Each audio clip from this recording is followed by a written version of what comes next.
A festa era impecável.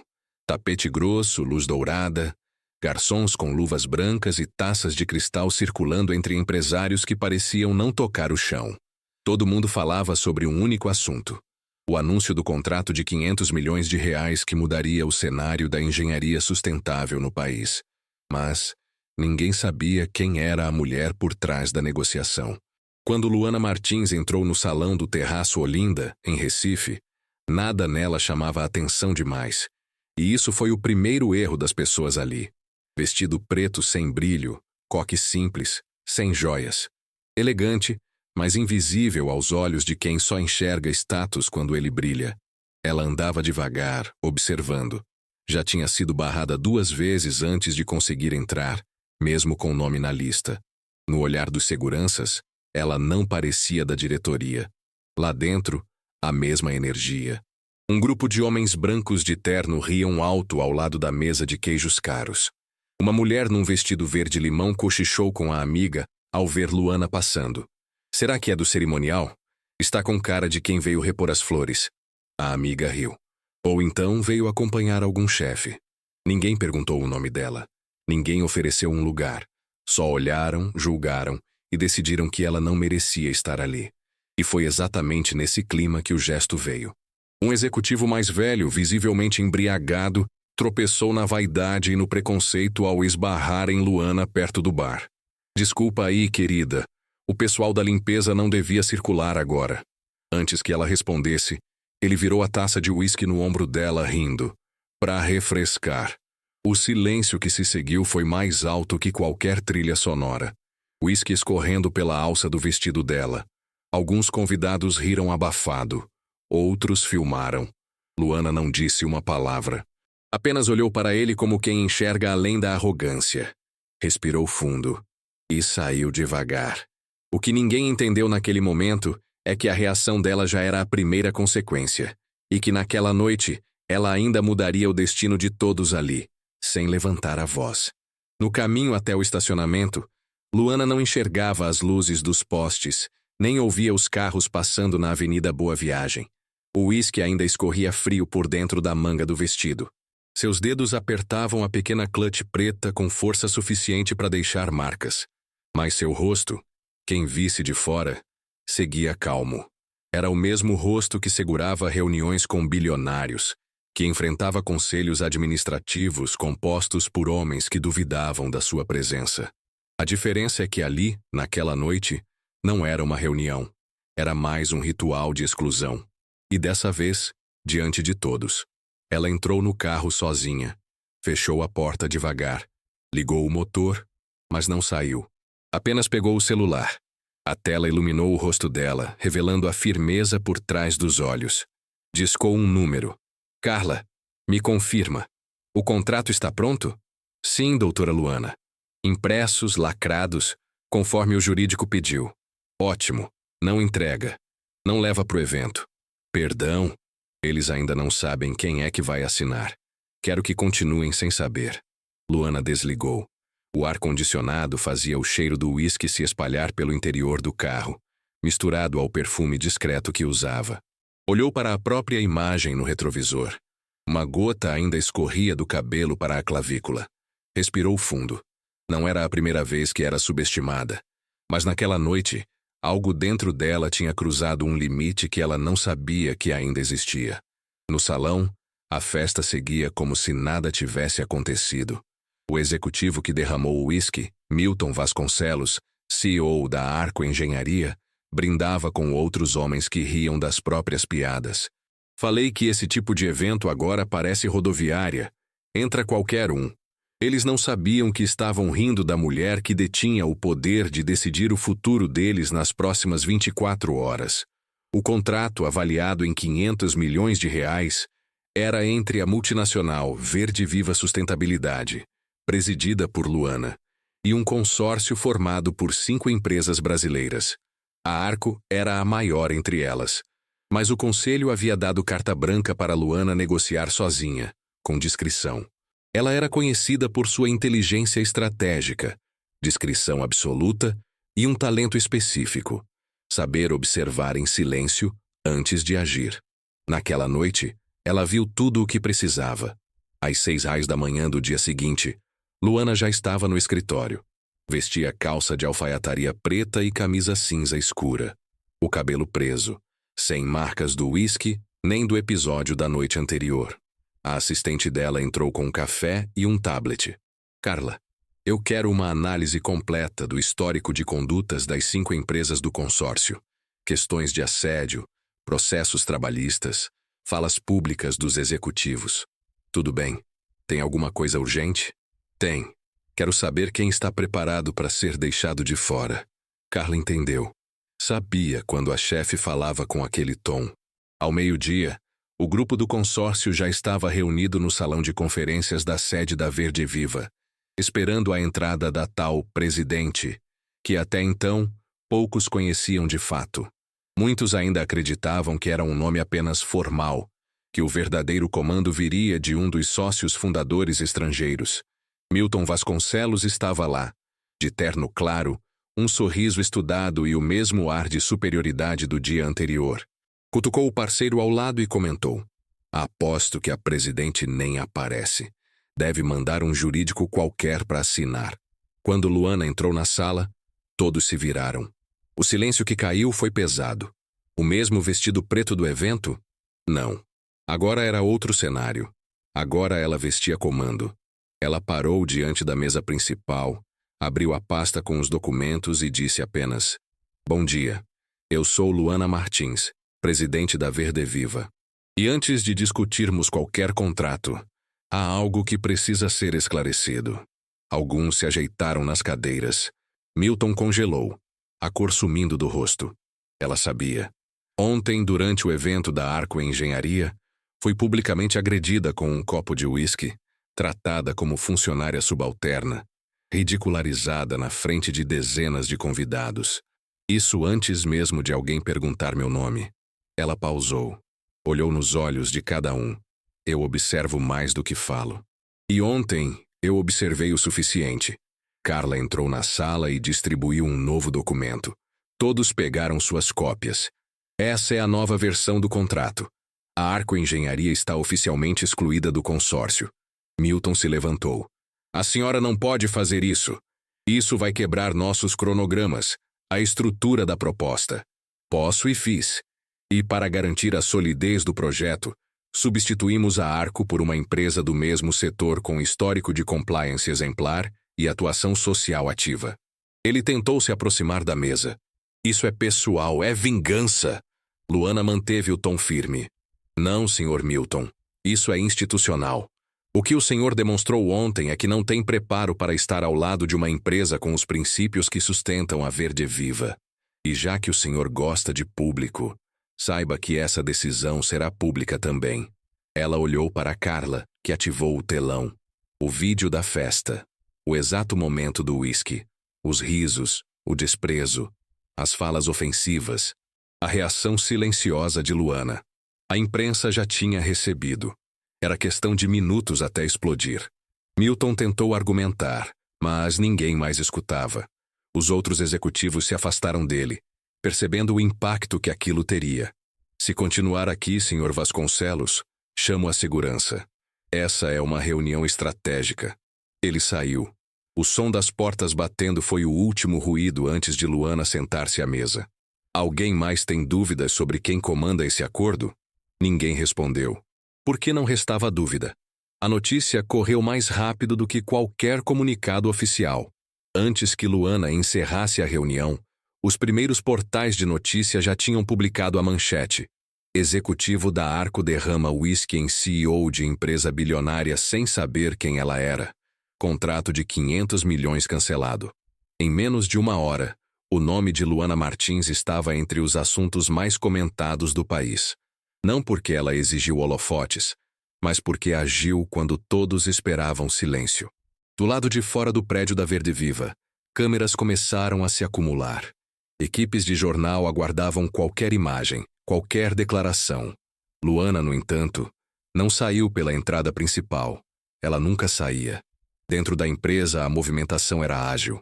Carla, sua assistente, se revezava entre atender ligações de parceiros internacionais e filtrar jornalistas.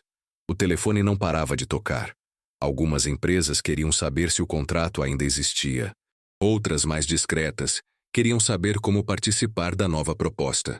Enquanto isso, Milton Vasconcelos estava sentado no sofá de couro do próprio escritório na sede da Arco, com o paletó aberto, as mãos cobrindo o rosto. A sala estava em silêncio. Nenhum funcionário ousava entrar. A esposa dele ligava sem parar. O jurídico deixava mensagens, mas ele só ouvia uma coisa ecoando: a senhora está fora do consórcio.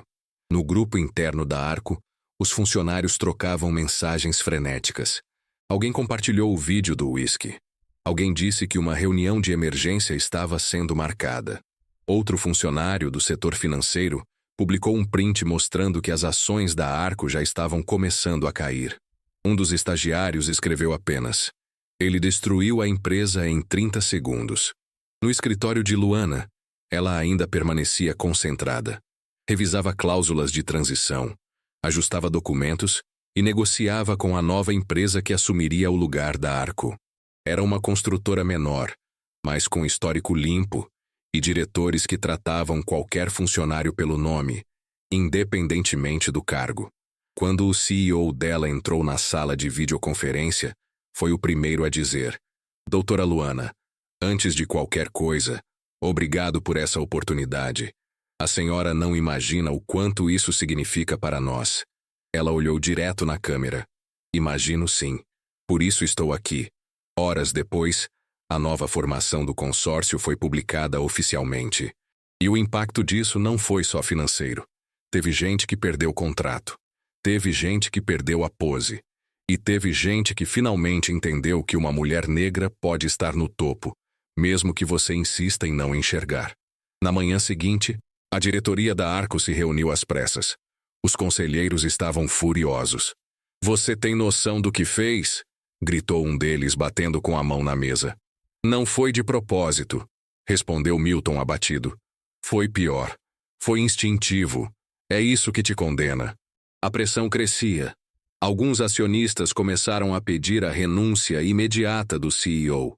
Um advogado entrou na sala e disse em voz alta: a doutora Luana acaba de notificar oficialmente o rompimento contratual. A Arco perdeu todos os direitos de representação junto à Verde Viva. E ela exigiu retratação pública. Milton se levantou de súbito. Retratação? Isso virou espetáculo agora? O advogado respondeu com frieza. Isso virou consequência. Enquanto isso, nas redes sociais, o vídeo viralizava com legendas diferentes. Ela não precisava se explicar. Chamaram de funcionária. Ela era a dona. Uísque no vestido, dignidade no sangue. Influenciadores comentavam. Ativistas elogiavam. Executivos antigos compartilhavam com vergonha e admiração. Mas Luana, como sempre, se manteve fora do barulho. Estava em casa naquela noite, descalça, com uma taça de água na mão e o celular desligado. Sentada na varanda do apartamento em Casa Forte, via as luzes da cidade sem pressa. Sua mãe, Dona Ruth, apareceu na porta da sala. Vi você no jornal. Na hora nem acreditei. Luana riu de leve. E a senhora? Acreditou que eu ia ficar quieta? Dona Ruth sentou ao lado da filha. Não, meu bem. Mas me doeu te ver com aquele vestido molhado. Luana tocou o ombro da mãe com carinho. Doeu em mim também. Mas foi só água suja. Eu tô inteira. E ele vai sentir cada gota que derramou. Na manhã de sábado, o jornal principal de Pernambuco estampava na capa: Mulher negra humilhada vira o jogo e derruba gigante da construção. Ao lado, uma foto de Luana sentada com postura firme, fundo neutro, olhar direto. No interior da edição, uma entrevista exclusiva. Trechos como: respeito não é luxo, é base de contrato. E, quando me ignoraram, entregaram a mim o poder de decidir sem distrações. Mais tarde, um convite inusitado chegou até ela. O reitor da Universidade Federal de Pernambuco queria homenageá-la com uma medalha de honra pela postura ética e representatividade. Luana sorriu ao ler. Eles acham que isso é novo. Mas eu só fiz o que minha avó me ensinou desde cedo. Quem cala, consente. Quem age, transforma. Enquanto isso, Milton gravava um vídeo pálido, forçado, pedindo desculpas públicas. O cenário era mal iluminado. O texto claramente lido. Peço desculpas à doutora Luana, à Verde Viva e a todos os que se sentiram ofendidos. O vídeo foi recebido com frieza. Os comentários não perdoaram. Tarde demais. Não é arrependimento, é desespero. Devia ter derramado respeito. E enquanto as manchetes continuavam, Luana seguiu em silêncio, organizando a próxima reunião do conselho, dessa vez para apresentar o plano de expansão da empresa para a América Latina. Nova fase, novo território, mas a mesma postura. Ela sabia que não era a última vez que seria julgada pela aparência, mas também sabia que depois daquela noite, ninguém na sala se esqueceria de verificar 2 vezes quem era a mulher invisível no canto, antes de derramar qualquer coisa sobre ela. A tempestade pública que se seguiu ao vídeo não mudou apenas os rumos da Arco Engenharia. Ela sacudiu todo o setor corporativo brasileiro. Conselhos de administração foram convocados às pressas. Empresas começaram a revisar seus protocolos internos de conduta. Consultorias em diversidade foram acionadas por grandes grupos, mas nenhuma ação parecia suficiente para conter o que aquele gesto desencadeou. Um movimento silencioso, porém firme, de reavaliação sobre como o poder realmente se apresenta. Na sede da Verde Viva, as portas não paravam de se abrir para novos aliados. Representantes de governos estaduais procuravam reuniões. Bancos que antes pediam garantias adicionais agora ofereciam linhas de crédito vantajosas. Até mesmo concorrentes da Arco procuraram Luana discretamente, tentando construir alguma aproximação com a nova líder símbolo de ética e autoridade silenciosa. Mas Luana não se distraía com elogios. Aquilo era efêmero. O foco dela seguia no projeto de impacto socioambiental que aquele contrato viabilizaria. A construção do maior complexo de reflorestamento urbano da América Latina, com investimentos em tecnologias limpas, reaproveitamento de resíduos e inclusão de comunidades periféricas na operação. Era disso que se tratava desde o início. E era por isso que ela não podia se permitir escorregar no glamour do momento. Na semana seguinte, Luana organizou uma assembleia ampliada com o novo consórcio. Todos os sócios sentaram-se numa mesa redonda, sem lugares de destaque, sem plateia. As apresentações foram curtas, o discurso dela direto. O contrato foi mantido, o valor o mesmo. Mas há uma cláusula nova. Todas as empresas envolvidas devem, a partir de agora, implementar programas formais de equidade e respeito às relações de trabalho e às diversidades internas, e deverão apresentar relatórios mensais sobre isso, sem exceções. Ninguém ousou contestar. Alguns se entreolharam, incertos sobre como reagir, mas o olhar de Luana não deixou espaço para dúvidas. Se alguém achar isso exagerado, a porta está ali. Ninguém saiu. Ao fim da reunião, o novo representante da construtora substituta da Arco se aproximou. Um homem de meia idade com voz suave e olhar grato. Sabe, doutora Luana, eu tenho uma filha que trabalha como assistente administrativa em outra empresa. Negra, competente, mas vive sendo tratada como se estivesse invadindo o lugar. Luana o olhou com firmeza. Então esse contrato também é para ela. Do outro lado da cidade, a vida de Milton Vasconcelos desmoronava rápido. O conselho da Arco decidiu afastá-lo por tempo indeterminado. Patrocinadores de eventos cancelaram parcerias. Um banco internacional suspendeu crédito após citar conduta incompatível com princípios ESG. Em casa, a esposa dele mal dirigia a palavra. O filho adolescente evitava almoçar junto. Ele já não era mais o homem do discurso fácil nos coquetéis. Agora era o exemplo do que o ego pode destruir em segundos. Na tarde de uma terça-feira, enquanto Milton assinava seu desligamento oficial, Luana estava num evento na Escola Técnica Estadual de Afogados. Não havia câmeras nem jornalistas. Apenas alunos do ensino médio e professores. Ela falava sobre o projeto de sustentabilidade da Verde Viva e sobre carreira. Ao fim da palestra, uma menina levantou a mão. Você já teve vontade de desistir? Luana sorriu. Várias vezes. Mas quando a gente desiste, quem perde não é só a gente. É todo mundo que vinha atrás. E eu sabia que tinha gente me seguindo em silêncio. Do fundo da sala, uma aluna negra, com cabelo trançado e caderno no colo, se levantou devagar.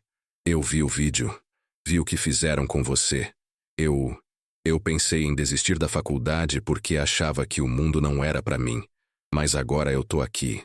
O silêncio da sala foi mais poderoso que qualquer aplauso. Luana caminhou até ela, colocou a mão no ombro da menina e disse: "O mundo tenta nos empurrar para fora, mas a gente precisa aprender a empurrar de volta. Com firmeza, com cabeça erguida." Enquanto isso, nos bastidores do mercado, grandes revistas começavam a preparar perfis sobre Luana. A mulher que virou o jogo. Como uma CEO mudou o tom de voz das elites. Elegância como arma silenciosa. Mas Luana recusou todas as entrevistas. Disse à assessoria que não queria virar símbolo de uma exceção. O problema não era a falta de reconhecimento. Era a falta de normalidade. Ela sabia o peso que carregava. Sabia que muitos a viam como exceção, como um ponto fora da curva, quando na verdade era apenas o que qualquer mulher negra com oportunidade pode se tornar. Por isso, organizou uma coletiva de imprensa, mas não para falar sobre o contrato, nem sobre Milton, nem sobre o vídeo. No auditório da Verde Viva, sentou-se à frente de câmeras e jornalistas e falou sem ler nenhum papel. "Não vim aqui por vingança, nem para me promover. Vim porque o que aconteceu comigo acontece todos os dias com quem não tem câmera filmando, com quem não tem cargo, com quem não tem poder de resposta." Pausou. Respirou. "Eu não aceitei a humilhação porque sou CEO. Eu rejeitei porque sou humana. E quero que um dia nenhuma mulher negra precise de um crachá para ser tratada com respeito." O silêncio que se seguiu não foi de impacto teatral. Foi de vergonha coletiva. E também de esperança. No fim da coletiva, enquanto os jornalistas se apressavam para enviar seus resumos, Luana saiu pela lateral do prédio, desceu uma escada de serviço e caminhou até a calçada. Um grupo de meninas a esperava, discretas. Uma delas segurava um papel dobrado. "A gente só queria te ver de perto, moça. Porque quando a senhora anda, a gente sente que pode andar também." Luana pegou o papel, agradeceu com um sorriso e seguiu andando. Quando abriu o bilhete, já dentro do carro, leu: "Obrigada por não baixar os olhos." E ali, sozinha no banco traseiro, pela primeira vez desde aquela noite, Luana deixou uma lágrima escorrer. Não por dor, mas por saber que agora não era mais só ela que estava andando erguida. Na manhã em que completava exatamente um mês do incidente no Terraço Olinda, Luana chegou mais cedo ao escritório. O prédio ainda estava vazio, a cidade acordando devagar sob o sol filtrado pelas nuvens. Sentou-se à mesa, abriu a pasta com as últimas atualizações do projeto de reflorestamento e ficou alguns segundos parada, olhando para a tela do computador sem digitar nada. Pensava na dimensão do que havia acontecido. Não apenas o contrato, mas tudo o que veio depois. Ela sempre soube que estar em posição de liderança sendo uma mulher negra significava caminhar sob uma lupa. Cada escolha, cada silêncio, cada resposta avaliada com mais rigor, mais desconfiança. Mas o que ela não esperava era que aquele ato de não reagir imediatamente ao uísque derramado fosse virar símbolo de algo tão maior. Seu gesto não foi calculado, não foi coreografado. Foi instinto.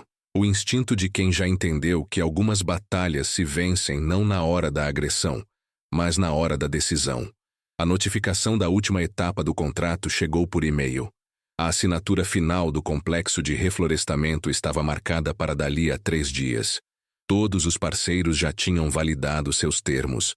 A nova empresa, aquela que substituiu a Arco, havia dobrado sua equipe para atender a demanda. Mais de 600 novos empregos diretos seriam criados em 6 meses. E a primeira área verde reconstituída ficaria exatamente onde antes havia sido planejado um condomínio de luxo, agora embargado por danos ambientais.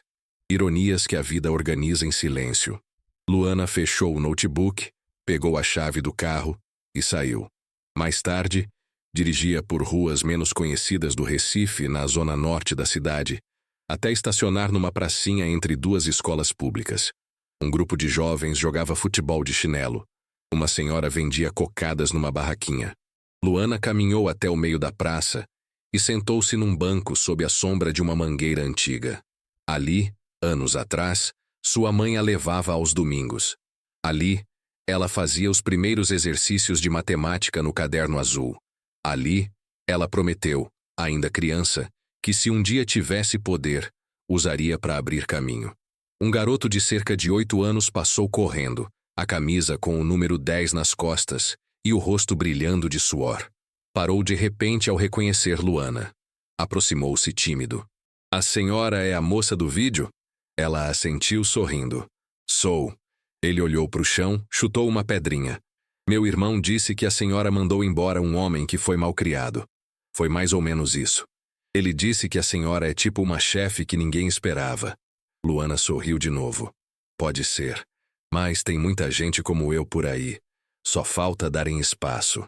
O garoto se afastou correndo e gritou para o time. "Ei, ela é de verdade mesmo, a mulher do uísque." Ela riu sozinha. Não da frase, mas do poder de um apelido virar símbolo. A mulher do uísque. Como se aquele momento a definisse. Quando, na verdade, o que a definia era tudo o que veio antes e tudo que ela construiu depois. Naquela noite, em casa, a campainha tocou. Era Carla, sua assistente, segurando um envelope e um sorriso. "Isso acabou de chegar. Achei que você ia querer abrir sozinha."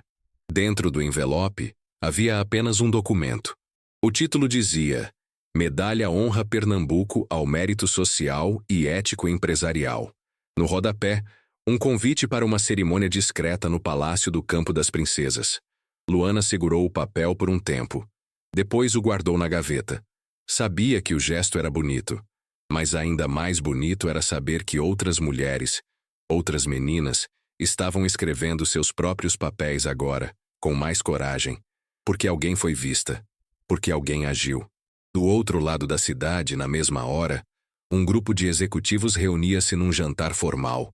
Entre eles, um homem levantou a taça e disse: "Daqui em diante, vamos revisar melhor quem está entrando nos nossos eventos." Outro respondeu sério: "Não. Daqui em diante vamos revisar como tratamos quem entra. Não importa de onde venha." Aquela noite, Luana escreveu uma última anotação no bloco que guardava ao lado da cama. Não era para postar, nem para discurso. Apenas para lembrar. Não é sobre revanche. É sobre equilíbrio. Respeito é o mínimo. Mas quando negam isso, o máximo que podemos fazer é mostrar que somos maiores. E continuar andando. Porque tem gente vindo atrás. Se você já foi subestimado, ignorado, ridicularizado, e mesmo assim continuou em pé, essa história é sua também. Inscreva-se no canal. Mais vozes precisam ser ouvidas. A próxima história pode ser a sua.